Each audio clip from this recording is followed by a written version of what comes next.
समीचीन विकल्पों का सम्यक समाधान।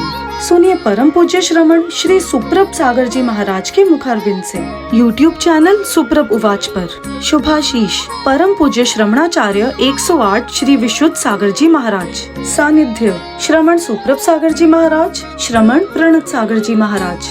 पुणे आर्जक श्री रविंद्र जयश्री, कुमारी परिणा गहाणकर अमरावती, 100 मोक्षता राजस डोन गावकर औरंगाबाद। ओम नमः सदेव्य। नमो नमः सत्तंकराय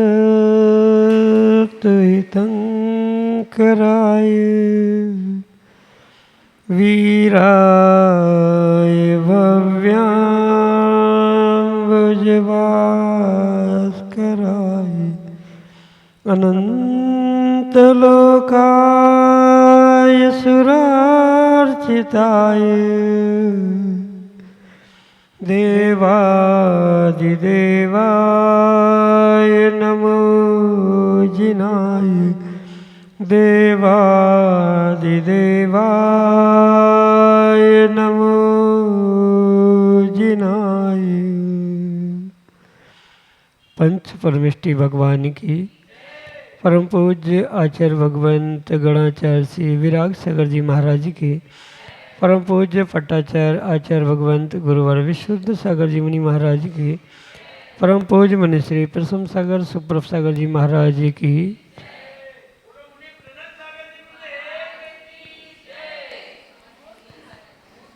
संसारी जीवों के मन में विकल्प स्वाभाविक होते हैं, क्योंकि जिनके मन में विकल्प है उनका भी जीवन सार्थक नहीं है, और जिनके मन में विकल्प नहीं है उनका भी जीवन सफल नहीं है। तो विकल्प उत्पन्न होना ये सामान्य बात है, लेकिन जो पुरुषार्थ करते हुए अपने मन के विकल्प को समीचीनता प्रदान करते हुए उसका सम्यक समाधान प्राप्त कर लेते हैं, वास्तव में वे ही पुण्यवान हैं, क्योंकि सम्यक समाधान ही आत्मकल्याण का कार्यकारी उपाय है।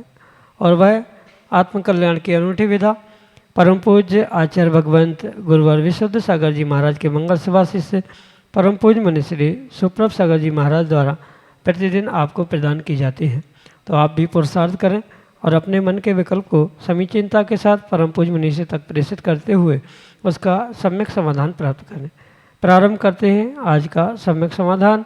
और आज के पहले विकल्प के लिए साधना जैन, सिद्धार्थ नगर, इंदौर, मध्य प्रदेश से महाराज श्री के चरणों में बारंबार नमोस्तु करते हुए अपना प्रश्न रख रहे हैं कि महाराज जी, इस भाव में जिस वस्तु की अत्यधिक चाह, आसक्ति हमारे मन में रहती है, वह हमें अगले भाव में आत्मा के साथ रहकर उकसाती रहेगी क्या?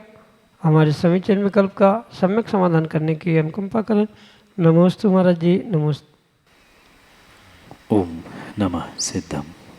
परम पूज्य आचार्य भगवंत गुरुवर विशुद्ध सागर जी महाराज की, परम पूज्य मुनि श्री सुप्रभ सागर जी महाराज की।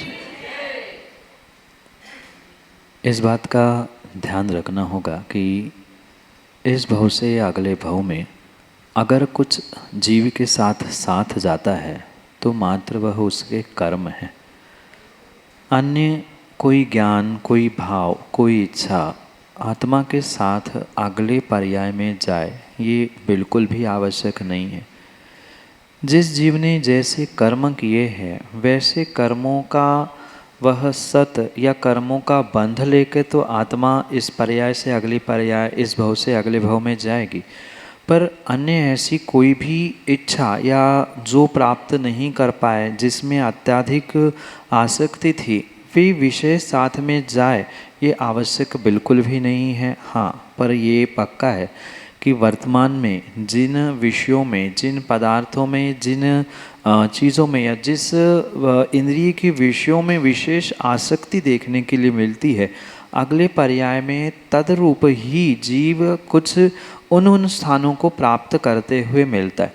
जैसे ही आगम में लिखा है कि जिन जीवों को वर्तमान में स्पर्शन इंद्रिय के विषय में बहुत अधिक आसक्ति होती है, वह अगले पर्याय में एकेंद्रिय पर्याय को प्राप्त करता है।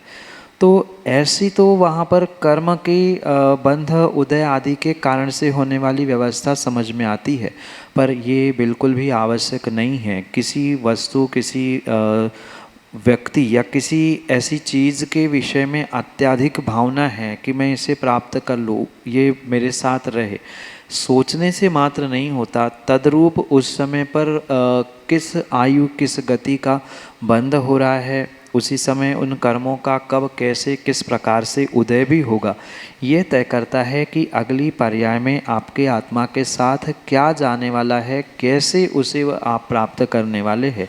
ये तद भाव में ही पक्का किया जा सकता है।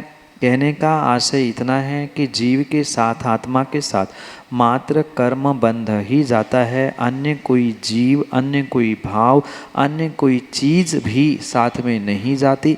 मात्र उस विषयों के, उस चीज़ के कारण किया गया अत्यधिक राग, अत्यधिक आसक्ति तद रूप पाप रूप में भी फलित होने की संभावना है। पर जिस वस्तु की इच्छा, आकांक्षा वर्तमान में है, वही आत्मा के साथ अगले तक जाए, ये ज़रूरी नहीं है। भले ही टीवी सीरियल, मूवीज़ आदि में दिखाया जाता है कि अमुक वस्तु के राग था, वो प्राप्त करनी थी, तो इस बार नहीं हुआ तो अगले भाव में दूसरा जन्म लेके वो उसका बदला ले रहे हैं या उसको प्राप्त कर रहे हैं, तो सर्वथा ऐसा हो ही यह आवश्यक नहीं है। उस चीज़ के विषय में जैसे भाव, राग, द्वेष परिणाम है, वैसा कर्म का बंध होगा और वैसा ही संयोग नियोग के रूप में बनने की संभावना है। पर बन ही जाए अगले, इसमें यह आवश्यक नहीं है। यही आपके लिए सम्यक स्मरण। अंशु जैन, नागपुर, महाराष्ट्र से अगले समीचीन विकल्प। महाराज जी, मेरा प्रश्न है, सिद्धों का एक गुण होता है षडगुण हानि वृद्धि, तो इसमें कौन से गुण का हानि होगा, वृद्धि होगी, और सिद्धों में ऐसा गुण क्यों होता है? कृपया समाधान करें। प्रत्येक द्रव्य में एक विशेष गुण है जिसका नाम है अगुरु लघु गुण, और उस अगुरु लघु गुण के कारण से प्रत्येक द्रव्य में षड गुण हानि वृद्धि घटित होती। षडगुण हानि वृद्धि नाम का गुण नहीं है, वह गुण का स्वरूप है, गुण का स्वभाव है। जो सिद्धों में अगुरु लघु गुण प्राप्त होता है वह भिन्न प्रकार से कहा जाता है, या ऐसा कह दो कि सिद्धों में दो प्रकार के अगुरु लघु गुण स्वीकार किए जाते, जो ना लोहे जैसा भारी होना, न रुई जैसा हल्का होना। ये जो स्वरूप है वह सिद्धों की भी अपेक्षा से अगुरु लघु गुण कहा जाता है। पर सभी द्रव्यों में सामान्य गुणों में से जो ये प्राप्त होने वाला अगुरु लघु गुण है, वह अगुरु लघु गुण इस षट गुण हानि वृद्धि रूप होता है, या उस अगुरु लघु गुण का स्वरूप षट गुण हानि वृद्धि रूप होता है। वहाँ किसी भी प्रकार से कोई दूसरे गुण की हानि वृद्धि स्वीकार नहीं की जाती। जो द्रव्य जैसा है उसका जो स्वाभाविक परिणमन है वह षटगुण हानि वृद्धि रूप होता है। संख्यात, असंख्यात और अनंत, ये तीन प्रकार के संख्यामान कहे जाते हैं। उसी अपेक्षा से ये 6 प्रकार से वृद्धि को प्राप्त होना, 6 प्रकार से हानि को प्राप्त होना, जो ये स्वाभाविक प्रत्येक द्रव्य में प्राप्त होने वाला गुण है, उसे ही अगुरु लघु गुण कहा। और उसके कारण से उस गुण का स्वरूप ऐसा है कि वह प्रत्येक द्रव्य के स्वाभाविक गुणों में षट गुण यानी षट स्थान, 6 स्थान में वृद्धि, 6 स्थान में हानि करते हुए 12 प्रकार का ये परिणमन स्वीकार किया जाता है। क्योंकि ये बहुत सूक्ष्म परिणमन है। इस परिणमन को आचार्य भगवंतों ने अर्थ पर्याय के रूप में स्वीकार किया है। जो सूक्ष्म होती है, प्रति समय बदलती है, ये सूक्ष्म वह पर्याय है जो अगुरु लघु गुण के कारण होने वाले षट गुण हानि वृद्धि रूप है। हानि का अर्थ होता है कम होना, वृद्धि का अर्थ होता है बढ़ना। तो जीव के जो स्वाभाविक गुण है, जीव के हो, सिद्धों के हो, पुद्गल के हो, किसी भी द्रव्य के क्यों ना हो, प्रत्येक द्रव्य में ये जो स्वभाव से प्राप्त होता है, ये स्वभाव अर्थ पर्याय के रूप में स्वीकार किया जाता है। तो इसमें जो स्वाभाविक गुण हैं उसमें कम अधिकपना देखने के लिए मिलता है। जैसे संख्यात भाग वृद्धि, संख्यात भाग असंख्यात भाग वृद्धि और अनंत भाग वृद्धि, फिर संख्यात गुण वृद्धि, संख्यात असंख्यात गुण वृद्धि और अनंत गुण वृद्धि। इस प्रकार से वह जो स्वाभाविक जीव के गुण हैं, पुद्गल के गुण हैं, आकाश के गुण हैं, उनमें ही वह संख्यात गुणा संख्यात भागित करते हुए उसमें वृद्धि या हानि होना, ये षटगुण हानि वृद्धि रूप होता है। इसको समझना क्षयोक्षमिक ज्ञान का विषय नहीं है। बहुत सारे गणित के दृष्टांतों के साथ कांडक लेते हुए या एजम्पशंस लेते हुए, माना कि 100 को संख्यात माना, 1000 को असंख्यात माना, लाख को अनंत माना, तो ऐसा गणित करते हुए कई प्रकार से उसे समझाने का प्रयास किया है। पर चूँकि वह साक्षात केवली के ही ज्ञान का विषय है, संसारी जीव मात्र उदाहरण लेते हुए और परोक्ष आगम ज्ञान से ही इसका निर्णय कर सकते हैं। इसलिए इसे मिनटों में क्या घंटों में भी समझाना संभव नहीं है। कई समय उसे उस कांडक को समझाने के लिए, उसके एजम्पशंस के लिए लगेंगे और फिर उसी प्रकार से उसमें होने वाले हानि वृद्धि को भी समझने के लिए लगेंगे। आप इतना ही समझे, मात्र सिद्धों में ही नहीं अपितु प्रत्येक द्रव्य में ये अगुरु लघु गुण का परिणमन होता है, जो 6 प्रकार से वृद्धि और 6 प्रकार से हानि रूप स्वाभाविक गुणों में, उस द्रव्य के स्वाभाविक गुणों में होने वाला परिणमन है, जिसे अर्थ पर्याय का भी परिणमन कहा जाता है। यही आपके लिए सम्यक समाधि। संपदा जैन, नागपुर महाराष्ट्र से अगले समीचीन में कल राजों के चरणों में नमोस्तु। महाराज जी, वास्तुशास्त्र का दैनंदिन जीवन पे कैसा असर पड़ता है? कहीं जाओ तो पॉजिटिविटी लगती है, कहीं निगेटिविटी लगती है, कहीं प्रशस्त लगता है कोई वास्तु में जाके, तो उसका समाधान कीजिए। व्यक्ति के दैनंदिन जीवन में ही नहीं अपितु व्यक्ति के अपने व्यक्तिगत जीवन में भी, उसके स्वयं के परिणाम परिणति में भी इन वास्तु जैसे बहुत सारे निमित्तों का प्रभाव रहता है। पहले तो ये स्पष्ट समझना होगा कि ये जो वास्तु ज्योतिष आदि विद्याएं हैं, इनका बहुत अच्छे से वर्णन हमारे आगम ग्रंथों में पूर्वाचार्यों ने किया हुआ है। इसलिए उसका निषेध करना किसी भी प्रकार से उचित नहीं है। इनका अपना अपना प्रभाव भी हम सभी अनुभव करते ही करते हैं। मंदिर में या कुछ विशेष स्थानों में अपने आप हमें कुछ पॉजिटिविटी महसूस होती है, तो ये द्रव्य क्षेत्र काल और भावों का प्रभाव दूसरे या हमारे भी जीवन पर, हमारे परिणाम परिणति पर भी बिल्कुल पड़ता है। इसलिए ये जो वास्तु जैसी विद्या है, वास्तुशास्त्र आदि में लिखा है, बताई गई जो भी क्रियाएं हैं, उनका बिल्कुल व्यक्ति के प्रतिदिन के जीवन पर ही प्रभाव पड़ता ही पड़ता है। अगर कुछ ऐसे नियोग बनते हैं या कुछ ऐसी व्यवस्था होती है जो वास्तुशास्त्र या वास्तु विज्ञान से विपरीत है, तो उसका शरीर पर भी प्रभाव पड़ते हुए देखा जाता है, उसका मन पर भी प्रभाव पड़ते देखा जाता है। घर के किस सदस्य का उससे रिलेशन है, उस पर भी विशेष प्रभाव, बाकी को कुछ नहीं होगा पर उसी व्यक्ति को जो मुखिया है उसको होगा, कई बच्चों को, कभी महिलाओं को। तो जैसा जिस स्थान में दोष है, वैसा उस व्यक्ति को प्रभाव बिल्कुल पड़ते हुए देखने के लिए मिलता ही मिलता है। इसमें विकल्प करने की बिल्कुल आवश्यकता नहीं है। पर ये भी ध्यान रखें कि ये वर्तमान में हम आप जैसे जीवों का उतना विशेष पुण्य नहीं है जितना कि हमारे बुजुर्गों का, पूर्वजों का था। क्योंकि अक्सर देखने के लिए मिलता है, पुराने लोग भी उसी मकान में रहते थे, उसमें वे फल फूल कर बहुत बड़े हुए, बहुत संपत्तिशाली हुए, पर आज उनकी संतान, पोते आदि वहाँ फल फूल नहीं रहे हैं, उनको घर छोड़ना पड़ रहा है या इंटीरियर वास्तु आदि बदलनी पड़ रही है। तो चूँकि प्रत्येक व्यक्ति का अपना अपना पुण्य होता है, जितना पुण्य बुजुर्गों का, पूर्वजों का था, उतना पुण्य वर्तमान पीढ़ी का नहीं है, आने वाली पीढ़ी का शायद और कम होगा। इसलिए जीवन में घर बनाते समय या घर में रहते समय इन बातों का ध्यान रखना बहुत आवश्यक है। पर इसका अर्थ ये भी नहीं है कि पूरी वास्तु मिटाकर ही हम वास्तु दोष मिटा सकते हैं। वास्तु दोष छोटे छोटे कारणों को, स्थितियों को, स्थानों को बदलने से भी होना संभव है। तो इनका हमारे जीवन में कुछ तो प्रभाव है, पर सर्वथा उनका ही प्रभाव है ऐसा भी नहीं है। बड़े बड़े महलों में आज भी मतलब बिल्कुल 100% वास्तु में बने हुए घरों में भी रहने वाले उनमें भी बहुत बड़ी बड़ी आपत्ति आते हुए देखने के लिए मिल रही है। या जिनके घर वास्तु क्या झोपड़े में रहने वाले हैं वे भी मिनटों में कभी करोड़पति बने देखे जाते। तो ये कुछ तो है, सब कुछ वास्तु नहीं होता, इनका कुछ कुछ प्रभाव होता है। जैसा जिनका पुण्य पाप है वैसा उसका प्रभाव कम अधिक होता हुआ देखने के लिए मिलता है। इनको भी माने और साथ में अपने पुण्यवर्धन के लिए भी पुरुषार्थ करे। जिनको इसका नॉलेज है, ज्ञान है, उनसे इसके विषय में समझे, क्योंकि इसका वर्तमान की क्षीण पुण्यात्मा जीवों में बहुत सारा प्रभाव होते हुए देखने के लिए मिल रहा है। छोटे से बदलाव में बहुत कुछ बदलाव जीवन में होने की संभावना है। वास्तु प्रतिकूल हो, कोई स्थान प्रतिकूल हो, तो वहाँ परिणाम भी प्रतिकूल होते हुए देखने के लिए मिलते हैं।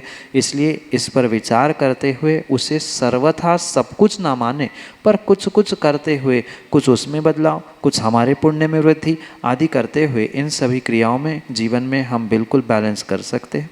यही आपके लिए सम्यक समाधान। नागपुर महाराष्ट्र से पूजा राव का अगले समीचीन विकल्प। नमस्ते महाराज। मेरा प्रश्न है कि हम गृहस्थों के लिए संवर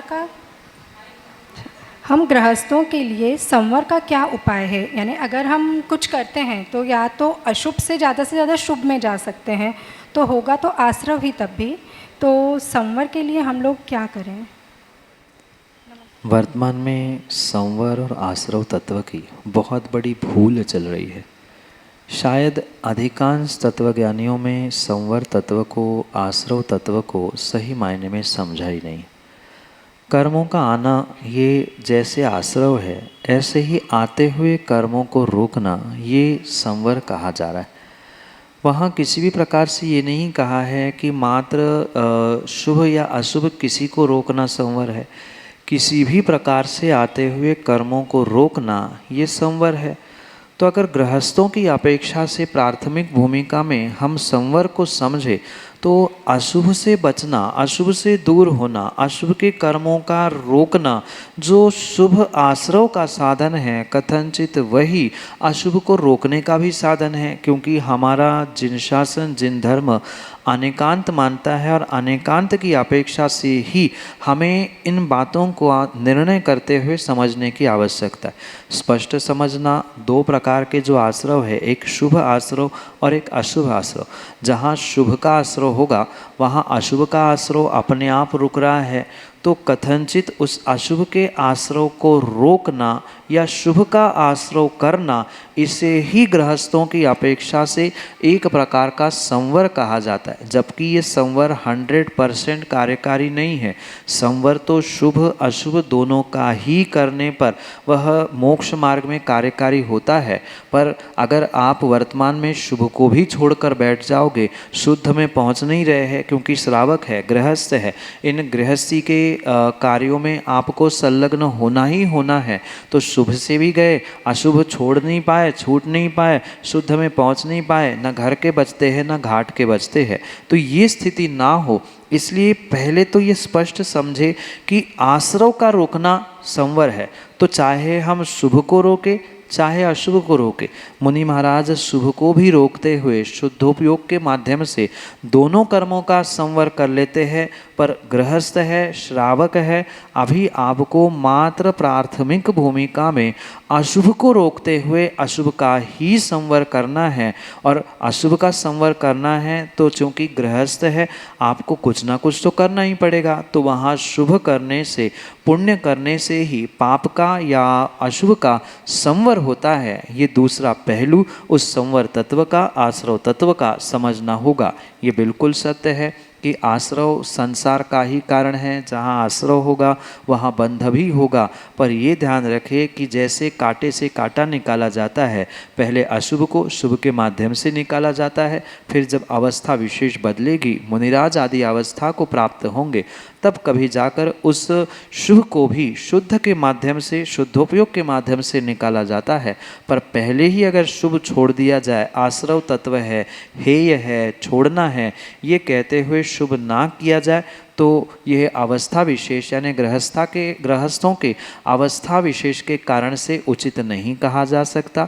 शुभ करना ही एक प्रकार से अशुभ का संवर है, भले ही वह आश्रव के साथ हो रहा है, इसलिए वो प्रयोजनभूत नहीं है, पर गृहस्थों के लिए इतना ही विशेष रूप से शुभ आश्रव ही एक प्रकार का संवर स्वीकार करना होगा। यही आपके लिए सम्यक समाधान। राखी जैन, नागपुर, महाराष्ट्र से अगले समीचीन विकल्प के साथ। नमोस्तु महाराज जी, नमोस्तु महाराज जी। महाराज जी, मेरा प्रश्न है, यदि किसी व्यक्ति का कर्मबंध हो गया हो, उसके बाद उसके परिणाम, नरक गति का कर्मबंध हो गया हो, उसके बाद उसके परिणाम अच्छे हो गए हों और वो धर्म करने लगे और उसकी समाधि मरण हो, तो उसका फिर क्या गति होगी महाराज जी, क्या पर्याय होगी उसकी? नमोस्तु महाराज। माँ सबसे पहले तो ये पक्का निर्णय करें कि जिसकी नरक गति, नरक आयु का बंध हो चुका है, वह किसी भी प्रकार से वर्तमान में समाधि मरण या कोई छोटा सा नियम भी वह धारण नहीं कर सकता। आचार्य भगवंतों ने स्पष्ट लिखा है, जिस व्यक्ति को नरक आयु का बंध हुआ है, वह मुनिराजों को श्रद्धा के साथ आहार भी नहीं दे सकता, इवन वो छोटा सा नियम भी अपने जीवन में नहीं ले सकता। फिर अगर सही मायने में किसी व्यक्ति ने समाधि मरण किया है, आज जैसा दिखावे जैसा नहीं है कि मात्र मरते मरते या चले ही गए हैं कोमा में, सुनाई ने समझ में नहीं दे रहा, फिर भी समाधि मरण की घोषणा पिछी कमंडल दे के, ये दिखावा नहीं। सही मायने में अगर किसी व्यक्ति ने समाधि मरण किया है तो वह नरक नहीं जाएगा, नरक जा रहा है तो वह किसी प्रकार से जब नियम ही नहीं ले सकता है, तो समाधि मरण के लिए तो सबका त्याग करना पड़ता है, बहुत सारा पुरुषार्थ करना पड़ता है। ठीक है, माना कि किसी ने नरक आयु का बंध किया है और उसकी क्रिया में बदलाव दिख रहा है, तो क्रियाओं में मात्र बदलाव धार्मिक पना तो दिख सकता है, पर वह धर्मात्मा हो ही गया हो ये आवश्यक बिल्कुल भी नहीं है, क्योंकि ये दोनों बिल्कुल विपरीत कार्य है। नरक गति का, नरक आयु का बंध होना और धार्मिक होना, धार्मिक सही मायने में मतलब जो आगम में धार्मिक या धर्म क्रियाओं की, धर्मात्मा की व्यवस्था बताई है, उन परिणामों के साथ, भावों के साथ अगर कोई धार्मिक हुआ है तो स्वाभाविक सी बात है वो वहाँ जाएगा ही नहीं है, और वहाँ जा रहा है तो वैसे भाव भी नहीं होने वाले। साथ में ये भी बात ध्यान रखें कि नरक गति और नरक आयु इनमें बहुत अंतर है। गतियाँ तो हर समय बनती है, उसका संक्रमण आदि भी, बदलाव भी होने की संभावना है, पर जिसने नरक आयु का बंध किया है उसका किसी प्रकार से समाधि संलेखना पूर्वक, नियम त्याग पूर्वक मरण हो नहीं सकता। नरक आयु ये मूल प्रकृति होने से बदलती नहीं है, पर नरक गति उत्तर प्रकृति होने से बदलते बदलते हुए उसमें परिणमन हो सकता है। जीवन में एक ही बार किसी आयु का बंध होता है, गति तो हर समय बंधती है, तो उसमें बदलाव होते हुए, कुछ संक्रमण होते हुए अगर नरक आयु का बंध नहीं किया है तो नरक गति पुनः सत्ता में रहते हुए जब कभी वह आयु उदय में आएगी तब वो उस रूप से नरक गति में न नरक पर्याय में पहुंच सकता है। पर परफेक्ट किसने क्या किया, कौन कहाँ जाने वाला है, ये तो केवली का ही विषय है। हम आगम के परिप्रेक्ष्य में इतना ही समझ सकते हैं कि उसने परिणाम परिणति अंतिम समय या आयु बंध के समय कैसी की थी। जो 8 बंध अपकर्षण काल आयु के लिए आते हैं, 8 मौके जीवन में अगली पर्याय को बांधने के लिए मिलते, उनमें से एक बार ही बंद होता है, और उस समय उस जीव के कैसे परिणाम थे, उस समय वो सही मायने में धार्मिक था, उसकी क्रियाएं कैसे थी, क्या वो मात्र धर्म करने का ढोंग कर रहा था, आदि आदि। उस समय यानी जिस समय पर अगली पर्याय की वह आयु बांधता है, 8 मौकों में से किसी एक बार उस समय पर डिपेंड किया जा सकता है या उसके अनुसार कहा जा सकता है कि अगली पर्याय में वो कहा जाएगा, क्योंकि अक्सर धर्म करने का ढोंग करने वाले बहुत सारे लोग हैं, पर हकीकत में उसकी भावना क्या है, कैसी है, इस पर ये डिपेंड किया जाता है या तय किया जाता है कि वो क्या कर रहा है। ये सत्य है कि नरक आयु को प्राप्त करने वाला श्रेणी, क्योंकि उसके अनुसार बहुत सारे लोग उसकी तुलना या उसकी उलाहना देते, कहते हैं कि श्रेणिक ने तो नरक आयु बांधी थी, फिर भी वह समोषण में गया, आदि उसमें भी बदलाव किया, पर ये ध्यान रखना नरक आयु तो उसे भोगनी ही पड़ी थी। अंतर इतना था कि जो 7वें नरक की थी वहाँ से वो पहले नरक में नरक आयु तो वही रही, गति में बदलाव करने के कारण से वहाँ उसकी पर्याय नरक में होने पर भी वह किंचित दुखों से बचते हुए 7वें से पहले तक पहुँचा है। ये मैंने पहले ही कह दिया है कि आयु जो बंधी है उसमें बदलाव नहीं होगा, गति है तो गति में बदलाव हो सकता है, उसमें बदलाव तद्रूप में भी उसके इंटेंसिटी मतलब उसके स्थिति अनुभाग आदि में तो बदलाव होना संभव है, पर आयु चूँकि मूल प्रकृति है, अगर बंधापकर्षण काल में बंध गई है तो वैसी ही उदय में आएगी। हाँ, बंधी नहीं है, हमने अनुमान लगाया या गति का बंध हुआ है, उसके अनुसार पुनः धार्मिक हो रहा है, क्रियाएं बदल गई, भाव बदल गया, और पुनः जब बंध का समय, आयु बंध का समय आता है और उसके परिणाम शुभ है, अच्छे हैं, तो वो अच्छी गति में भी जा सकता है। यही आपके लिए सम्यक समाधान। समीचीन विकल्पों का सम्यक समाधान सुनिए परम पूज्य श्रमण श्री सुप्रभ सागर जी महाराज के मुखारविंद से। YouTube चैनल सुप्रभ उवाच पर शुभाशीष परम पूज्य श्रमणाचार्य 108 श्री विशुद्ध सागर जी महाराज। सानिध्य श्रमण सुप्रभ सागर जी महाराज, श्रमण प्रणत सागर जी महाराज। पुणे आर्जक श्री रविंद्र जयश्री, कुमारी परिणा गहाणकर अमरावती, 100 मोक्षता राजस डोन गावकर औरंगाबाद।